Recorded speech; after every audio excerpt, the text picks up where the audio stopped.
हालांकि कहीं ना कहीं हम सभी के मन मस्तिष्क में पीपल वृक्ष को लेकर के बहुत सी ऐसी विचारधाराएं हैं।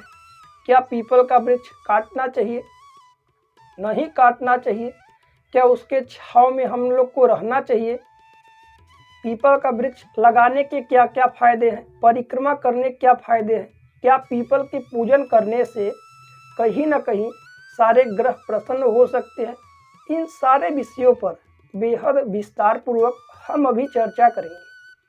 सबसे पहली बात, अपने जीवन में कभी न कभी पीपल का वृक्ष आप सभी को अवश्य लगाना चाहिए, क्योंकि पीपल की विशेषताएं अपने आप में अद्भुत हैं, जिसका वर्णन नहीं किया जा सकता। वर्तमान में मार्गशीर्ष का महीना भी है और इसी मार्गशीर्ष के महीने में भगवान श्री कृष्ण जी ने गीता का ज्ञान दिया था और भगवान श्री कृष्ण जी अपने मुखार बिंदु से यह कहते हैं कि वृक्षों में मैं पीपल हूँ, अर्थात स्वयं जड़ में भगवान श्री हरि का वास है, उसके तने में भगवान शिव जी का वास है और उसके पत्तियों में, डंठलों में ब्रह्मदेव का निवास है। इसलिए पीपल तो सर्वदा पूजनीय है और वह वृक्ष नहीं, हम सभी की मनोकामनाओं को पूर्ण करने वाला साक्षात भगवान श्री हरि ही वृक्ष के रूप में है। इसलिए अपने जीवन में कभी न कभी आप सभी को, चाहे तालाब के किनारे या जहाँ पर आप उसकी रक्षा कर सके, वहाँ पर पीपल अवश्य लगाइए। यदि आप तालाब के किनारे कहीं ना कहीं पीपल के वृक्ष लगाते हैं तो वह बड़ा होगा और उसके पत्ते यदि उस तालाब के जल में गिरते हैं तो एक एक पत्ते यदि गिरते हैं, एक एक पत्तों का फल आपके पितरों को, आपके पूर्वजों को पिंड के रूप में प्राप्त होता है। यदि कोई भी पंछी या कोई भी चिड़िया उस पीपल के वृक्ष पर बैठ करके कोई भी फल इत्यादि खाए तो ब्राह्मण को भोजन कराने की इतना कहीं ना कहीं लाभ प्राप्त होता है।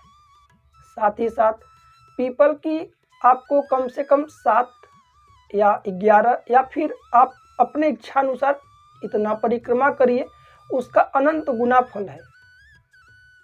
गौदान के इतना फल पीपल की परिक्रमा करने से प्राप्त होता है। यदि कहीं गलती से घर के छत पर या घर के अगल बगल पीपल का वृक्ष है तो आप अपने हाथों से ना काटें, अन्यथा जो लोग पीपल के वृक्ष को काटते हैं या डंठल तोड़ते हैं या किसी भी प्रकार से क्षति पहुंचाते हैं, वह एक कल्प तक नरक में भोग करते हैं।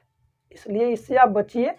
यदि आपके घर के छत पर या कहीं पर है तो उसकी विधि है, ब्राह्मण द्वारा बुला करके पूजन करा करके छेदन विधि के द्वारा वहां से निकाल करके कहीं और पर स्थापित करें, परंतु किसी भी प्रकार से पीपल के पेड़ को क्षति पहुंचाना यह आपके लिए लाभकारी नहीं है।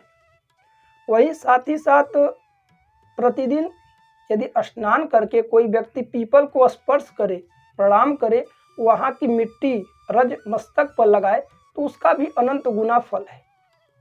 पीपल का दर्शन करने से भी विशेष महिमा है।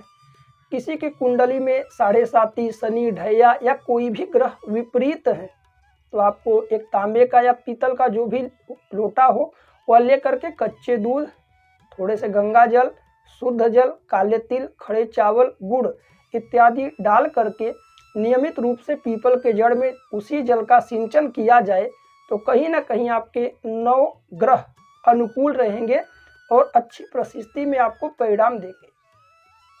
साथ ही साथ पीपल के वृक्ष के नीचे बैठ करके उसके मूल के पास, जड़ के पास या उसके छांव में कोई भी जप, अनुष्ठान, होम, तर्पण इत्यादि किया जाए तो उसका लाख गुना कहीं ना कहीं फल प्राप्त होता है।